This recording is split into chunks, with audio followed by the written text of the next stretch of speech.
Bahkan kabarnya teman-teman, yang membuat saya semakin miris, azan sampai tidak dikumandangkan katanya. Hanya berjalan teks. Apa-apaan itu? Ya Allah, ya Allah.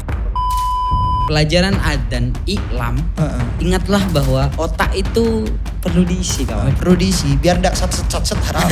Biar ndak satset. Miris. Tetapi yang kita lihat di Indonesia, toleransinya kebablasan. Ya, kebablasan sudah. Allahu Akbar. Saya tidak punya banyak komentar. Komentar paling top dari saya adalah miris. Tidak pakai miris apa itu? Masya Allah. Masya Allah.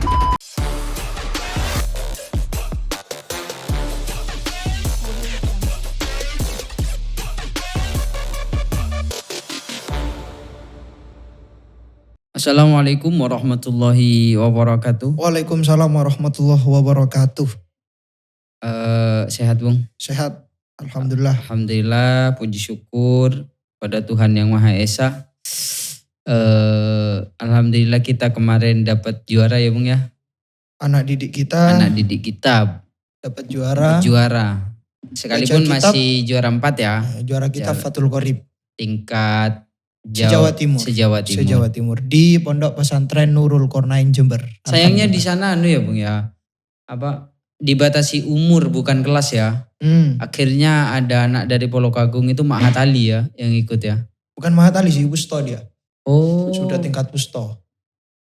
Kalau yang Mahat Ali itu kayaknya Python. Jadi pagi ini kita akan membahas tetap fenomena yang terjadi yang menjadi isu nasional Bung. Gara-gara tetap kedatangan paus itu. Iya. Di sana kan banyak kejadian yang dikritik. Kita akan fokus pada satu kejadian aja. Karena kita tidak serba tahu, kita harus riset, ya kan? Iya benar-benar. Itu yang membedakan kita dengan orang-orang yang sotoy ya kan. Jadi kita tidak akan bahas semuanya, kita akan bahas satu saja tentang adzan. Karena konteksnya pada saat itu ketika Paus Fransiskus ketika ceramah itu ternyata bertepatan dengan waktu adzan. Melakukan ibadah misah kan ya. Bertepatan kayak gitu. Dari jam, kalau nggak salah ya teman-teman nanti dicek, dari jam 17 sampai jam 19. Dan itu kan kita umat muslim ada maghrib ya. Ada waktu maghrib dan isya. Dan entah dalam rangka apa, motifnya apa, yang pasti adzan bukan ditiadakan, cuma suaranya dulu. Iya suaranya. Dan tidak di semua Indonesia, cuma di daerah itu aja. Iya di daerah. Dan di siaran TV kan. Yang di siarannya yang dipindah jadi running text. Dan itu pun cuma waktu itu saja. Dan demi menghormati Paus Fransiskus. Karena jarang-jarang orang yang kita secara kultural itu beliau sangat mulia. Dan minoritas juga agamanya di sini di Indonesia. Ya, dan di dunia itu beliau orang sangat terpandang. Jadi bukan dalam konteks agama tapi konteks dunia, beliau itu orang yang sangat terpandang, yang sangat dihormati. Dan itu cukup dipermasalahkan Bung. Gara-gara adzan itu dipraktekkan dengan cara yang berbeda. Artinya ditiadakan suaranya itu dianggap tidak menghilangkan marwah Islam hanya demi paus sampai adzan dihilangkan. Dianggap menghormati non muslim berlebihan, toleransi yang berlebihan. Karena ini bukan hanya kritikan dari kaum yang benar-benar sotoy-sotoy Bung. Tapi juga orang-orang yang dalam tanda kutip bisa baca kitab. Dari kalangan NU juga ada yang dari kalangan NU. Jadi kita juga KIO juga ingin berpendapat tentang itu ya. Kita mulai dari adzan itu apa Bung? Adzan itu apa sih adzan itu? Ini kan untuk menjawab dari fenomena itu maka kita harus tahu adzan itu secara bahasa definisi, itu apa, secara bahasa dan secara sejarah gitu kan. Adzan itu kalau di dalam kitab-kitab fikih disebutkan secara bahasa itu al-i'lamu. Memberitahu. Ya. Kalau secara istilah terminologi syariat ya, terminologi fikih, adzan itu adalah perkataan khusus yang digunakan untuk lil i'lami bidukhuli waqti sholati. Untuk memberitahu bahwa waktunya masuk sholat. Gitu ya, itu adzan. Jadi adzan itu perkataan-perkataan khusus. Ingat ya, perkataan, qaulun. Jadi dari definisi ini saja kita sudah bisa tarik kesimpulan bahwa yang dinamakan adzan itu adalah perkataan. Suara, ada manusianya. Bukan hanya siaran. Kalam ya berarti ya. Kalam. Ya, kalam ya. Jadi ada mutakallimnya. Ya kan, ada mutakallimnya, ada suaranya, ada sautunnya. Jadi kalau tidak ada mutakallim, tidak ada sautun, itu tidak bisa disebut sebagai sesuatu yang disebut aktivitas adzan itu. Iya. Gitu kan.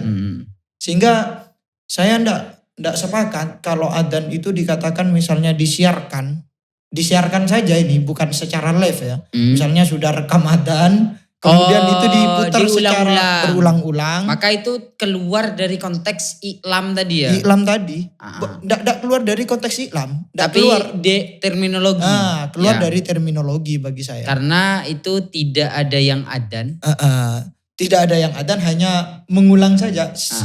Kan logikanya seperti ini, sama aja kayak gini. Gimana kalau itu tetap dianggap sunnah, siarannya saja itu dianggap sunnah. Gimana kalau kita sholat, kita video sholat kita, kemudian kita ulang-ulang 5 waktu, kan tidak bisa memenuhi kan, tidak bisa menggugurkan. Ada gitu hal kan. yang lucu Bung, gimana misalnya kalau itu terlalu ekstrim kan Bung. Ada orang kalau ngaji di kuburan katanya berpahala kan, stay di HP aja. Otam itu tiap hari itu. Ya itu. Artinya kepada nanti implikasinya kepada hukum ya. Ya, implikasinya kepada hukum. Jadi tidak bisa kita hukumi, atau paling tidak hukumnya jawas lah. Tidak konsekuensi berpahala atau tidak kalau seandainya yang adzan itu hanya berupa rekaman gitu ya. Itu beda. Sedangkan yang disiarkan itu memang nggak tahu itu iya, apakah live ataukah rekaman. Benar. Tapi seriset saya yang ditampilkan dalam siaran-siaran TV, yang ditampilkan dalam siaran-siaran YouTube atau apapun itulah platform media, baik berupa yang TV atau yang tidak, itu siaran ulang, bukan live.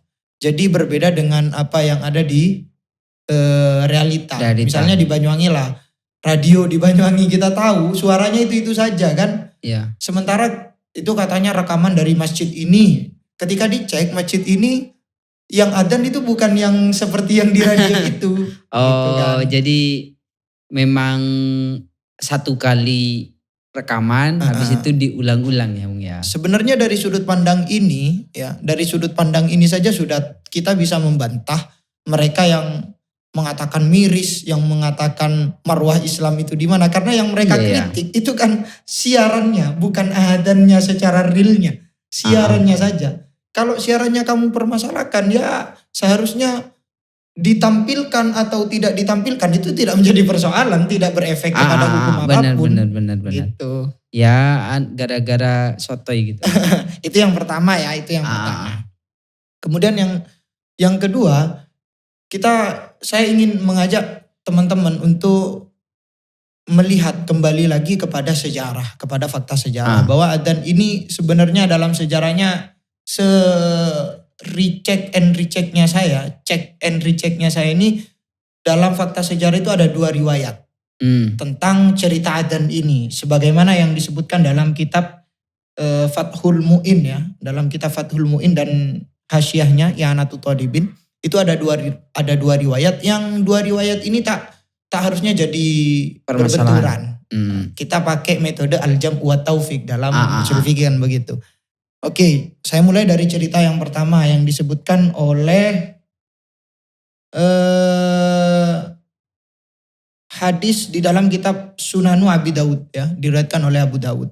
Jadi pada suatu malam, ini adzan ini kan berawal dari mimpinya sahabat Abdullah bin Zaid ya. Sahabat Abdullah bin Zaid pada suatu malam, Rasulullah ini bingung gimana sih caranya ngumpulin orang untuk sholat. Gitu kan. Harus ada cara gini, biar orang itu ngumpul sholat. Nah dikumpulkanlah sahabat-sahabat Rasulullah untuk diajak musyawarah. Nah ini Rasulullah musyawarah ya. Musyawarah. Kemudian dalam hasil musyawarah itu, dalam cerita yang versi Abu Dawud ini, pada akhirnya Rasulullah itu gongnya musyawarah itu memutuskan untuk make ini nakus. Nakus itu semacam lonceng atau bel atau gong kalau di kamus Al-Ma'ani. Itu dah ya yang tetap ada sekarang itu. Apa itu namanya? Ya semacam lonceng yang besar kayak jam itu, di jam itu kan kayak gitu kan. Sebelum adzan itu kan biasanya tabuhan itu loh. Itu beduk kan? Beduk. Iya beduk, itu semacam beduk mungkin. Bukan, lonceng. Ini semacam lonceng. Semacam lonceng, begitu ya. Kemudian setelah itu diperintahkan oleh Rasulullah untuk dipukul agar masyarakat ini berkumpul, Abdullah bin Zaid bermimpi di malam itu, habis ada musyawarah itu. Bermimpi, dia itu bermimpi tawaf, dan di tawaf itu ada seorang laki-laki yang membawa lonceng di tangannya. Ya kan?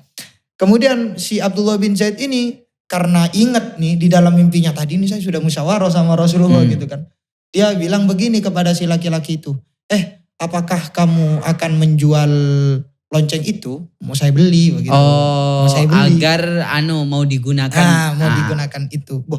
Buat apa katanya? Kamu wa matasna'ubihi, apa yang kamu perbuat dengan lonceng ini? Saya ini akan menggunakan nad'u bihi ila sholati. Saya akan menggunakan ini untuk memanggil orang untuk sholat begitu. Kemudian si laki-laki ini menjawab, awala adulluka ala ma huwa khairun min dalika. Tidakkah saya ingin kasih tahu bahwa ada yang lebih baik nih caranya untuk orang manggil sholat daripada pakai lonceng ini. Fakultu lahu bala. Ya tentu ya. Ayo ajarkan saya.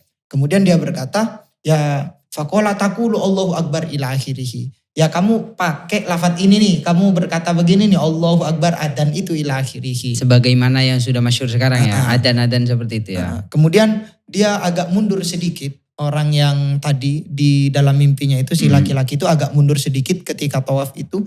Kemudian dia berkata lagi, nah setelah adzan kamu takulu wa takulu idza kumta ila sholati Allahu akbar, diajarin iqomah ila akhirih. Kayak gitu. Kemudian kabar itu pagi-paginya, ketika sudah pagi-pagi diberitakan kepada Nabi. Beritakan kepada Nabi, kemudian Nabi mengatakan innaha la ru'ya haqqun. Ini bisa juga dibaca innaha la ru'ya haqqin. Bisa atau bisa sifat ya. Seperti di dalam I'anatut Thalibinnya. Insya Allah. Ini adalah mimpi yang benar. Ini adalah mimpi yang benar. Jadi tunjuk lah ya. Diisbat oleh Nabi. Mimpi itu ada yang diisbat oleh Nabi berarti ya. Makanya adzan ini dari fenomena ini, adzan tidak bisa dipahami dalilnya adzan adalah mimpi, bukan. Tapi isbatnya Nabi kepada mimpi itu, nuzulul wahyi yang bersamaan dengan mimpi itu. Ya. Kemudian kumma'a bilala fa'alki alaihi ma ra'aita falyu'addin bihi fa innahu anda sautan minka. Ya sudah katanya. Kalau kayak gitu kamu sana ke Bilal, ajarin apa yang kamu mimpi tadi di dalam mimpi itu, ajarin ke Bilal dan suruh dia adzan. Kenapa kok dia? Karena fa innahu anda sautan minka. Karena merdu ya. Dia lebih keras. Kan kalau mau diartikan ini lebih memanggil suaranya gitu kan daripadamu. Kemudian ketika sudah nyampe ke Bilal ya, diajarin, kemudian selanjutnya Umar bin Khattab juga Sayyidina Umar bin Khattab pada satu kesempatan menarik selendangnya, kemudian mengatakan walladzi ba'atsaka bil haqqi, demi zat yang mengutusmu dengan benar gitu kan. Ya Rasulullah, wahai Rasulullah, laqad ra'aitu mithla ma ra'a, sungguh saya mimpi seperti mimpinya dia. Oh ya. Katanya Nabi Muhammad, falillahil hamdu, alhamdulillah begitu kan. Kita tahu bahwa Sayyidina Umar beberapa kali dibenarkan perkataannya oleh Allah, dan itu menjadi penguatlah kepada Nabi Muhammad. Kemudian diriwayatkan juga wakila ro'aha bid'ata asyara sahabian. Tidak hanya Sayyidina Umar, tapi ada sekitar beberapa banyak sekali, lebih dari 10, hitungan dari 11 sampai ke 19 sahabat yang bermimpi sama seperti itu. Itu versinya Abu Dawud. Daud. Tapi versinya Bukhari dan versinya Muslim dalam Baca bahasa Indonesianya aja. Jelaskan. Ianat Tolibin baca bahasa Indonesianya saja ya. Jadi Ceritakan pada aja. malam itu, ini bedanya di sini doang. Pada malam itu Nabi Muhammad itu bermusyawarah dengan sahabat. Kemudian sahabat menyebutkan, gimana Nabi kalau pakai al-kun'u, al-buk, semacam trompet. Gimana kalau pakai trompet? Nabi bilang, huwa min amril Yahudi, itu termasuk dari ciri khas Yahudi lah. Ciri khas Yahudi, artinya tidak mau Nabi. Kemudian sahabat yang lain mengatakan, pakai nakus gimana? Pakai lonceng. Huwa min amrin Nasoro, itu termasuk dari ciri khas Nasrani. Kemudian gimana kalau lau rafa'na naron? Gimana kalau kita mengangkat api gitu kan kayak di peperangan-peperangan itu.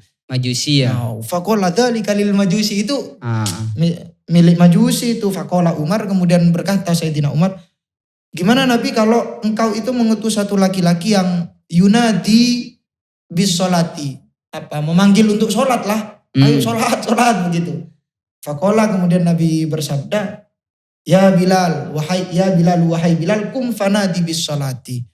Ayo, ya kamulah yang memanggil untuk sholat. Nah dari sini dipahami bahwa sebenarnya kalau dari versinya Bukhari Muslim, sebelum adzan itu bukan pakai nakus. Sebelum adzan disyariatkan itu bukan pakai nakus. Bukan pakai lonceng, tapi pakai as-sholata jami'ah. Oh, yang nanti menjadi sholat sunnah ya? Jadi cikal bakal untuk kesunahan yang sholat sunnah. Oh. Gitu, cikal bakalnya bukan pakai nakus. Jadi Nabi dari versi ini ingin dibersihkan dari ciri khas Yahudi, Nasrani dan Majusi agama lainnya begitu. Dan itu juga tidak bisa jadi dalil bahwa Nabi anti kepada agama lain. Tidak bisa. Bahwa pada saat itu memang Islam belum memiliki karakter kan. Makanya harus dibentuk karakter-karakter. Dibentuk satu yang identik milik Islam gitu. Nah itu pemikiran yang kamu itu Bung, persis diungkapkan oleh Imam As-Suyuti. Sehingga adzan ini disebut minas sya'airi adh-dhahirati, termasuk dari syiar-syiar yang nampak ya. Simbol-simbol yang jelas. Simbol-simbol yang sehingga jelas. Dari pemikiran ini, sebagian besar dari ulama Hanabilah mengatakan bahwa hukumnya adzan adalah fardu kifayah. Fardu kifayah. Jadi kalau misalnya semuanya meninggalkan untuk tidak adzan ini di daerah itu, maka bisa diperangi. Berarti gara-gara itu min adharil syair ya. Makanya Imam Abu Hanifah. Bukan Imam Abu Hanifah. Sebagian besar dari Hanabila. Oh iya. Tapi yang masyhur itu hukumnya apa sebenarnya? Menurut yang jumhur. Sunnah. Dan itu masyhur ya? Iya itu sangat masyhur. Menurut jumhur dan bahkan sebagian kecil dari madhab Hambali. Imam Al-Khorki Al-Hambali itu mengatakan bahwa sunnah.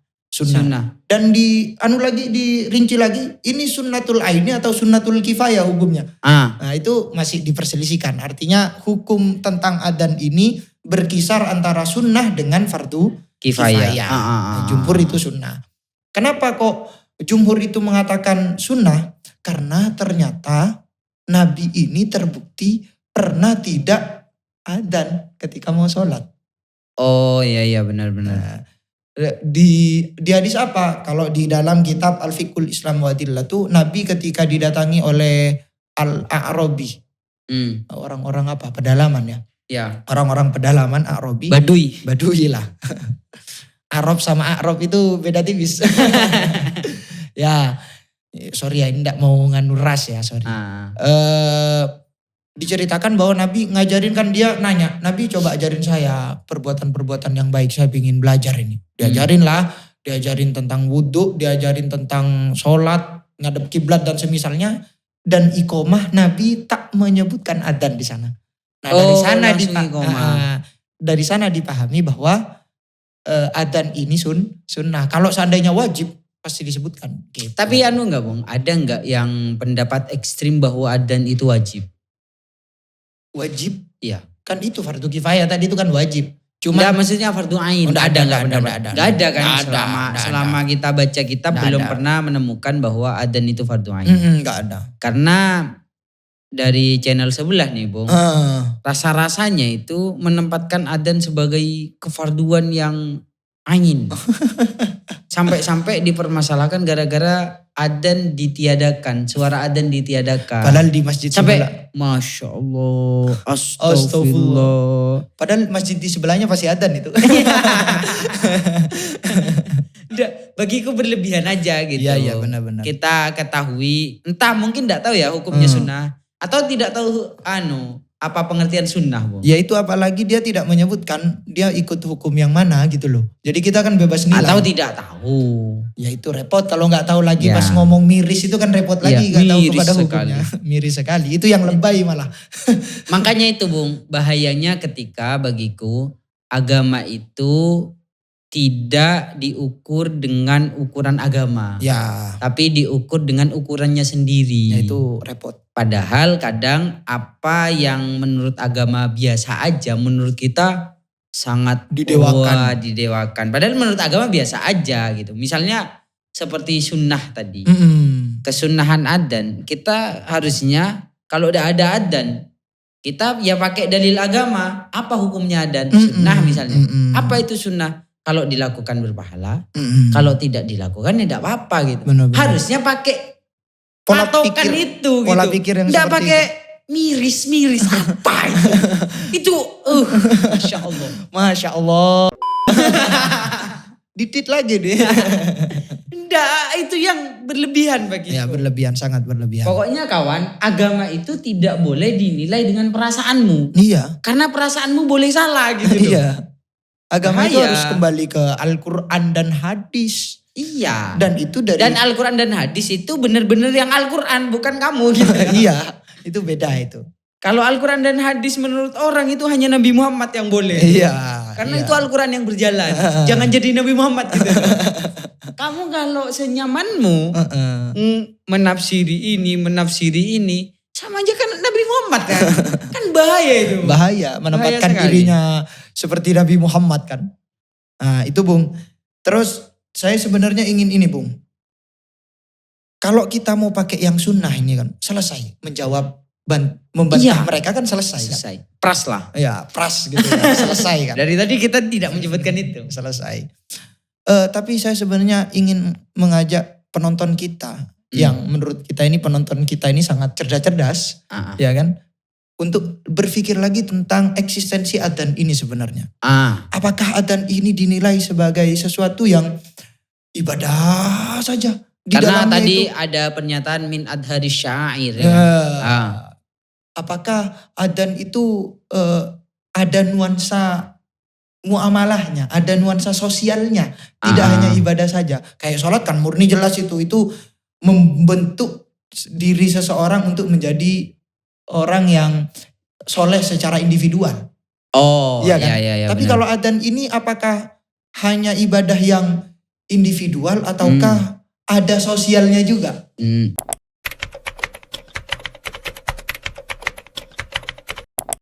Jadi sebelum kita berbicara eksistensi adzan itu, Bung, aku akan jelaskan dulu kepada kawan-kawan bahwa di dalam agama itu tidak hanya penghambaan diri kita kepada Tuhan saja. Tidak hanya murni kita dengan Tuhan gitu. Tapi di dalam agama itu ada cakupan yang lebih luas. Yaitu antara manusia dengan manusia. Bahkan ada antara manusia sama tumbuhan. Ya benar. Antara manusia dengan hewan. Benar. Itu semuanya. Pokoknya apa yang terjadi dalam hidup kita itu diatur dalam, dan itu bernama agama. Dan ingat Agama itu Islam. ayat yang paling banyak loh. Oh iya, relasi kepada sosial itu lebih banyak daripada relasi kepada ketuhanan. Benar. Jadi gimana Bung, di dalam adzan itu apakah hanya relasi kepada Tuhan saja yang boleh jadi nanti tidak bisa ditawar-tawar gitu. Benar, Kalau benar. sama Tuhan, tapi kalau manusia ya bisa kita tawar gitu. Gimana Bung? Sepanjang riset saya soal adzan ini, ketika saya melihat fakta sejarah dari adzan dari Nabi Muhammad, kemudian sampai gongnya di masa Sayyidina Utsman bin Affan ya, Sayyidina Utsman bin Affan, ternyata saya pahami bahwa adzan ini adalah wasilah atau cara. Dia bukan dari tujuan. Ah. Karena dia dipandang sebagai wasilah, bukan makosid, ya, bukan tujuan. Maka agak lentur nih, sebagaimana kaidah yang saya sebutkan kemarin bahwa al-Islam bainat tsabat wal murunah. Islam itu berada di antara saklek dan lentur. Toleran. Saklek ats-tsabat fil makosid harus saklek. Sholat tidak bisa ditawar. Tidak bisa ditawar. Tapi di dalam cara Islam itu lebih lentur. Ya, lebih lentur. Makanya kita tidak bisa pungkiri sejarah ini bahwa Nabi setidaknya ada 3 hadis ya. Ada 3 hadis yang Nabi ini juga bukan Nabi dan sahabat nanti. Ini tidak pernah melakukan adzan, pernah tidak melakukan adzan. Pernah tidak melakukan adzan. Yang pertama misalnya tadi yang saya sebutkan dalam hadis A'rabi. Ketika Nabi mengajarkan ternyata Nabi tidak menyebutkan tentang adzan, tidak mengajarkan tentang adzan, tapi Nabi langsung mengajarkan iqamah. Nabi hanya mengajarkan tentang wudu, sholat, istiqbalul kiblat dan semisalnya, tapi tidak mengajarkan adzan. Itu yang pertama. Kemudian yang kedua, Nabi ketika Yaumul Khandaq, ketika peperangan Khandaq ya. Nabi itu pernah disibukkan dengan peperangan itu sampai dalam satu riwayat, dan ini sebenarnya banyak riwayat. Nabi itu tidak sholat duhur, asar, maghrib. Maghrib. Tapi ada yang mengatakan Nabi tidak sholat Duhur asar. Asar saja, ada yang riwayat duhur asar, dan itu banyak riwayat lah. Artinya mereka sepakat Nabi di hari itu ada tidak sholatnya. Ada kodoknya. Ada Nabi. kodoknya, gitu. Ada kodoknya. Kemudian Nabi memanggil Bilal, kemudian lafadznya nih ya. Ini perkataannya Imam Malik. Fa'amarahu fa'aqamat dhuhra fasallaha thumma amarahu fa'aqamal asra fasallaha. Nabi tidak nyuruh adzan kepada Bilal, Nabi nyuruh iqamah langsung. Nabi nyuruh iqamah. Itu yang pertama. Itu yang kedua ya. Kemudian karena yang untuk menguatkan kesimpulan saya lagi bahwa adzan ini adalah wasilah bukan maqasid. Buktinya di masa Sayyidina Utsman. Ya, di masa Sayyidina Utsman ini berani menambah adzan untuk Jumat.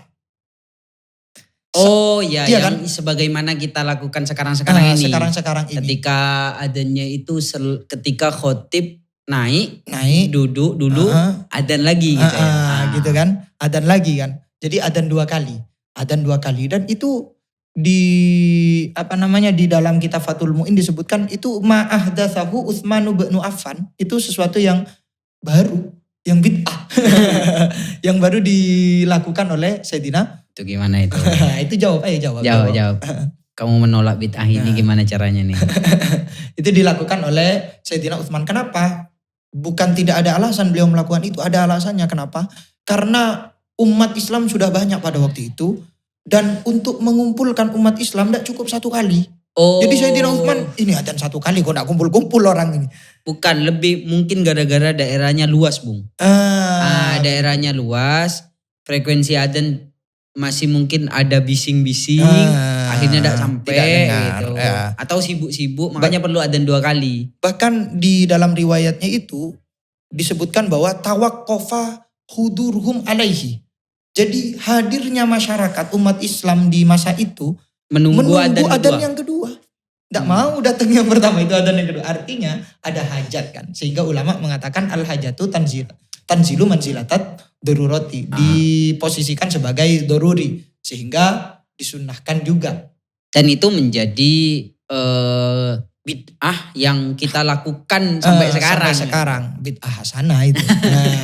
Dan itu menurut mazhab Syafi'i, sekalipun dalam kitab Syarhur Raud disebutkan bahwa Imam Asy-Syafi'i dikatakan Imam Asy-Syafi'i itu ketika ditanya persoalan itu jawabnya begini, ayyahu makana, ya memang 2 adzan itu, tapi kalau 1 adzan itu lebih saya senangi. Dan itu kan saya takut dijadikan argumen bagi mereka untuk menafikan itu. Imam Syafi'i mengatakan itu bukan 1 adzan, bukan begitu, lebih saya senangi.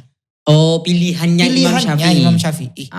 Karena Imam Syafi'i hidup di yang sedikit, Bung. Cukup satu kali kan sudah cukup. Tidak metropolitan. Nah, Ya, beda dengan Sayyidina Utsman pada waktu itu atau madhab-madhab yang lain yang mengatakan bahwa itu tetap sunnah. Tapi ingat di dalam madhab Syafi'i tetap dikoyidi, bukan tidak mengakui kesunnahnya ya. Dikoyidi sunnah itu ketika ada hajat itu. Kalau tidak ada hajat itu ya tidak sunnah. Sebagaimana dalam kitab Fathul Mu'in disebutkan begitu.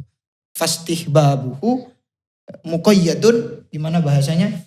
Kesunahan adzan yang 2 kali itu dikoyidi dengan hajat. Adanya hajat lah. Kalau berarti Imam Syafi'i tidak memilih adzan 2 kali kalau hajat itu kiranya tidak terlalu dibutuhkan. Tidak gitu dibutuhkan. Ya. Tapi kalau kalau ada hajat itu pasti Imam Syafi'i sepakat. Berarti adzan itu memang konteksnya lebih ke nuansa sosial ya. Kalau humanisme ya. Kalau enggak sosial harusnya enggak berubah. Iya kan? Iya benar. Bahkan di masa Nabi nih. Ini saya katakan ini. Bilal bin Rabah, seorang ya munadi bis sholatinya Nabi, itu melakukan adzan 2 kali, yakni di waktu subuh. Yang sampai sekarang di Madinah dan di Mekah kayaknya, kalau tidak salah Mekah itu. Seingat saya di Madinah itu 2 kali adzannya, yakni di jam-jam sekitar jam 3, kemudian adzan yang kedua ya ketika masuk fajar. Yang aku tahu juga di Masjid Jami Banyuwangi melakukan itu, Bung. Adzan 2 kali. Ketika aku pernah ikut iktikaf di sana, ketika bulan Ramadan itu, adzan itu, Bung, adzan 2 kali. Dan itu dalam rangka membangunkan orang kan? Iya. Membangunkan orang untuk sahur. Ada hajat di sana. Bahkan di hadisnya itu dibilang begini. Ini bukan disuruh Nabi ya. Saya sampai saat ini masih belum melihat riwayat bahwa Bilal ini disuruh Nabi. Bahwa kamu adzan 2 kali. Nabi enggak pernah bilang gitu. Jadi adzannya Bilal ini inisiatif sendiri. Kemudian diikbat oleh Nabi. Jadi Bilal adzan sebelum sebelum fajar, sebelum waktu masuk subuh, Bilal adzan. Kemudian bilang fakulu washrobu, Nabi bilang gitu, makan kamu dah, minum dah, tetap makan, boleh kamu tetap minum walaupun kamu dengar adzannya Bilal. Sampai kapan? Hatta tasma'u ibna Ummi Maktum, adzannya ibnu Ummi Maktum, adzannya itu baru itu masuk subuh. Jadi adzan pertama itu Bilal, adzan kedua itu adzannya ibnu Ummi Maktum. Ketika Ibnu Ummi Maktum yang adzan, maksudnya jangan makan, sholat gitu ya. Sholat. Sudah tidak boleh makan lagi. Nah, berarti ini Bung, sangat relevan sekali dalam konteks yang masalah yang terjadi itu bahwa Menteri Agama Pak Yakub itu Gus Yakut itu meniadakan suara adzan pada saat itu karena beliau itu menjadi Menteri Agama. Ingat, Menteri Agama. Bukan Menteri Agama Islam. Beda-beda.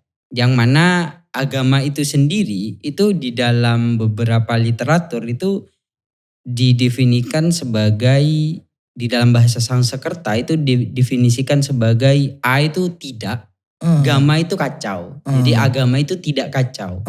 Gara-gara aku yakin mungkin Pak Yakut ini belajar ini. Karena ini ada orang terhormat dari kalangan non-muslim yang datang kepada Indonesia dan ini rajanya gitu loh. Agar tidak terjadi kekacauan dan semacamnya, akhirnya dibuatlah kebijakan itu sebagai dirinya menjadi patokan dari agama, semua agama. Ya, benar. Dan yang ini kebetulan juga Islam. Yang kebetulan Islam. Dan ini tidak bertentangan bagiku dengan ajaran Islam. Benar. Yang mana, tapi satu hal di dalam agama itu yang perlu informasi kepada teman-teman. Bahasa agama di dalam Al-Quran itu dimaknai dengan dibahasakan dengan din. Ad-din, ya.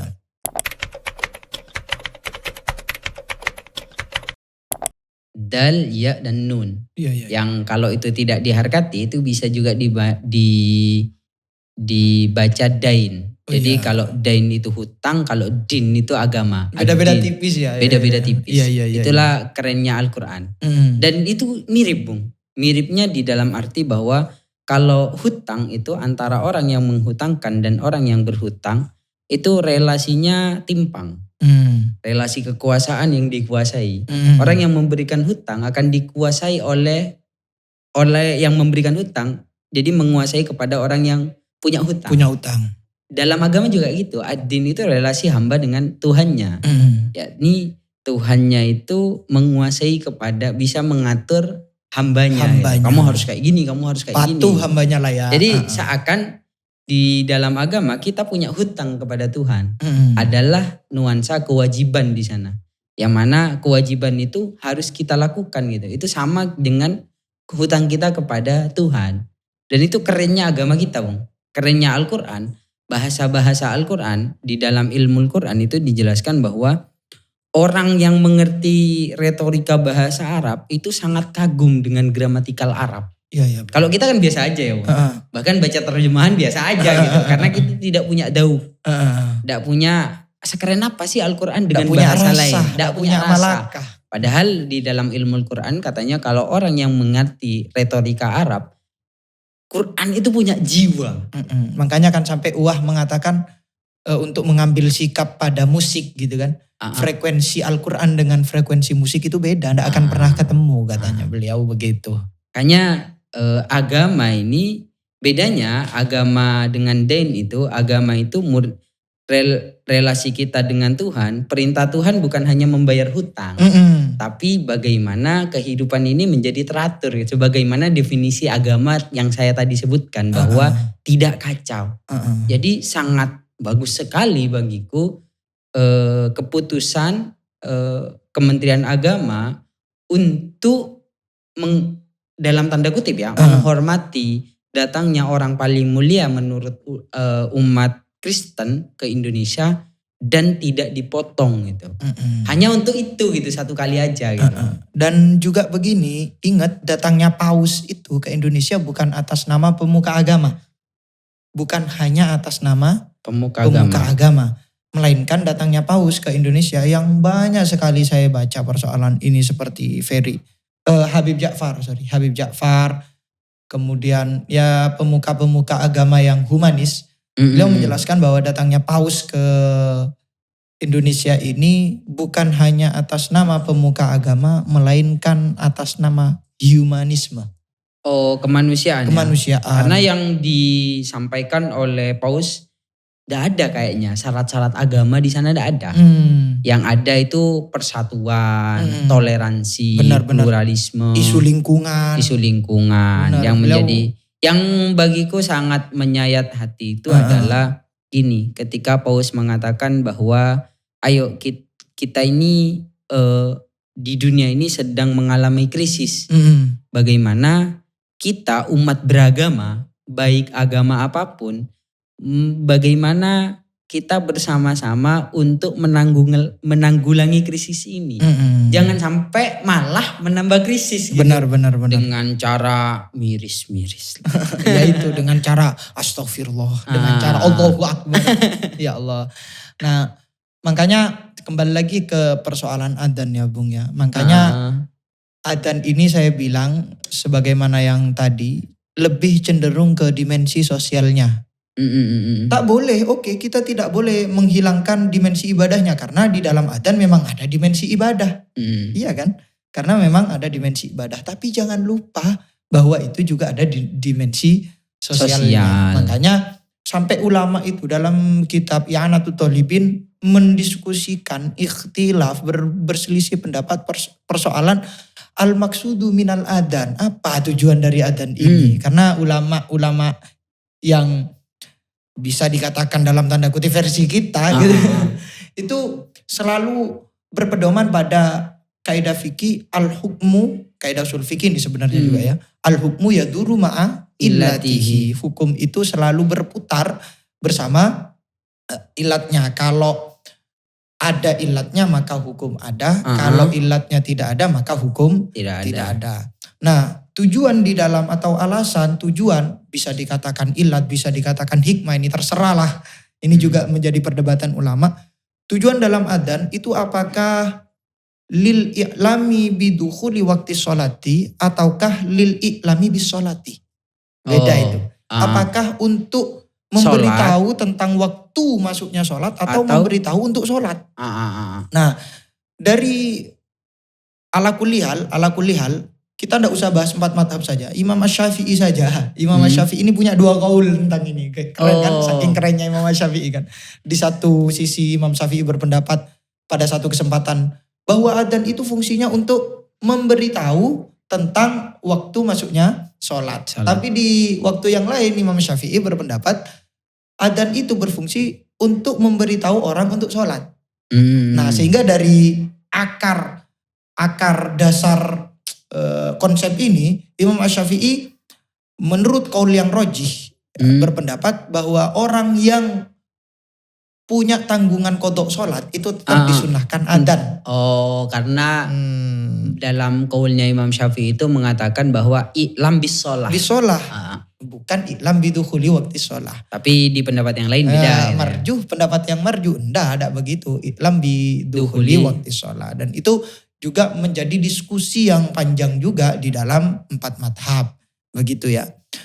Nah, sesuatu yang didiskusikan ini kan sebenarnya dalam satu sisi ini persoalan yang remeh.